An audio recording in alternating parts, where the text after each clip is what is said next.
So today I'm going to be talking to you guys about how Title IX has impacted high school athletics. Title IX has been the most influential provision of high school sports and has significantly changed how high school sports are operated today.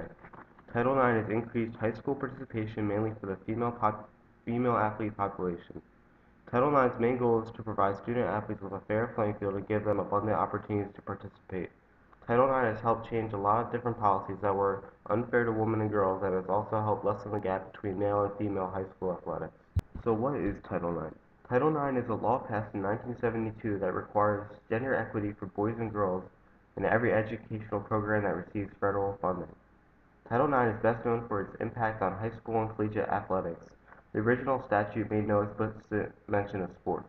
Title IX states that no person in the United States shall, on the basis of sex, be excluded from participation in, be denied the benefits of, or be subjected to discrimination under any educational program or activity receiving federal financial assistance. Birch Begg, who at the time was the Indiana senator, was the first person to introduce Title IX to Congress. Title IX became a law on June 23, 1972. The bill was signed by President Nixon. President Nixon assigned the Department of Health, Education, and Welfare to help tweak and articulate the language of Title IX since it was very brief in language. In 1974, John Tower created the Tower Amendment to exempt sports programs who made revenue. It was rejected, but the Javits Amendment, which said that the HEW must make reasonable provisions considering the nature of certain sports, was adopted. In 1979, the HEW, which is the Department of Health, Education, and Welfare, issued further clarification of the intercollegiate athletics policy interpretation. Oversight of Title IX enforcement and implementation in educational institutions was given to the Department of Education's Office for Civil Rights. Title IX applies to an entire school or institution if any part of that school receives federal funds.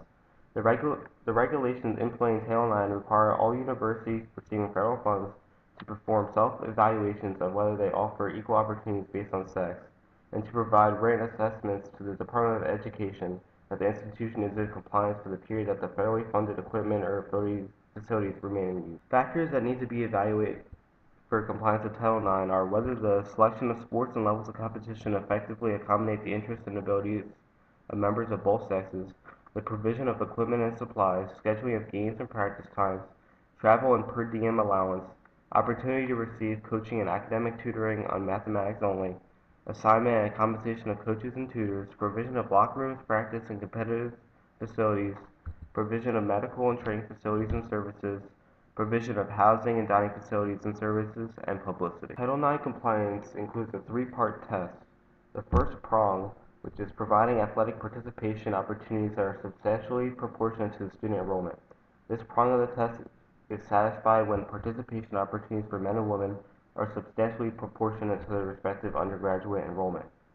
The second prong states that demonstrating continual expansion of athletic opportunities for the underrepresented sex. This prong of the test is satisfied when an institution has a history and continuing practice of program expansion that is responsive to the developing interests and abilities of the underrepresented sex. The third prong is accommodating the interests and ability of underrepresented sex.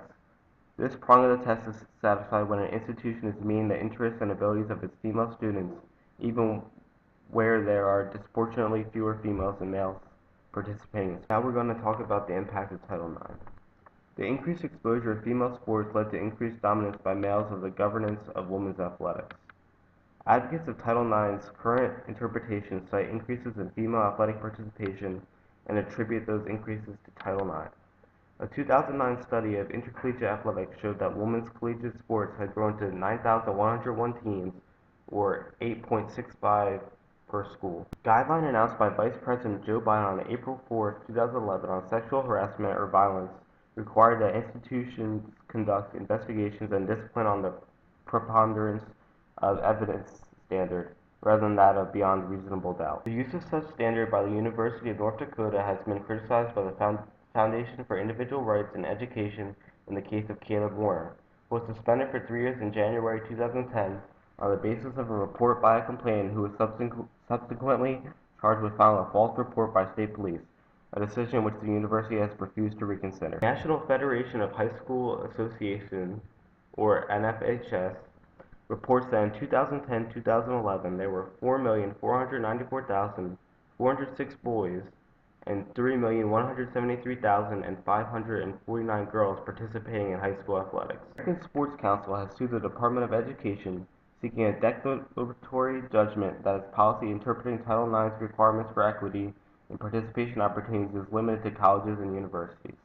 American Sports Council attorney Joshua Thompson said that the three-part test and its encouragement of quotas has no relevance to high schools or high school sports. No federal regulation or interpretation has ever said that high schools must abide by the three-part test and the sex-based quota system it fosters. The Department of Education, on the other hand, however, insists that Title IX is a valuable tool for ensuring a level playing field for all students and plays a critical role in ensuring a fundamental level of fairness in American schools and universities. In 1971, fewer than 295,000 girls participated in high school varsity athletics, accounting for just 7% of all varsity athletes. In 2001, that number leaped to 2.8 million, or 41.5% of all varsity athletes. There are lasting benefits for women from Title IX. Participation in sports increased education as well as employment opportunities for girls. Furthermore, the athletic participation by girls and women spurred by Title IX was associated with lower obesity rates. Female students receive 1.3 million fewer opportunities to participate in high school athletics than their male peers in 2006-2007 years. Yet, as a result of Title IX, women have benefited from involvement in amateur and professional sports and, in turn, sports are more exciting with their participation. In conclusion, Title IX has had a huge effect on high school athletics from an on-field and also off-field standpoint. Before Title IX, only 1 in 27 girls participated in sports. There were no college athletic scholarships for girls. After Title IX, there are a lot more opportunities for girls who want to participate in sports, and this has led to a healthier lifestyle for girls for reasons such as they are less likely to drink, do drugs, and have unwanted pregnancies. A teacher and coach at North Hunterdon High School mentioned that there are a lot more opportunities for women not only to play athletics but also to work in athletics in schools. Title IX has also increased the discipline for sexual harassment cases, something that was not common before Title IX. In conclusion, while there are still a lot of people who do not agree with Title IX, I think it has done a lot more good than bad. Title IX has given girls in particular more opportunities to succeed in the classroom, on the field, and also in life. And these are the references that I use for all my pictures in this presentation.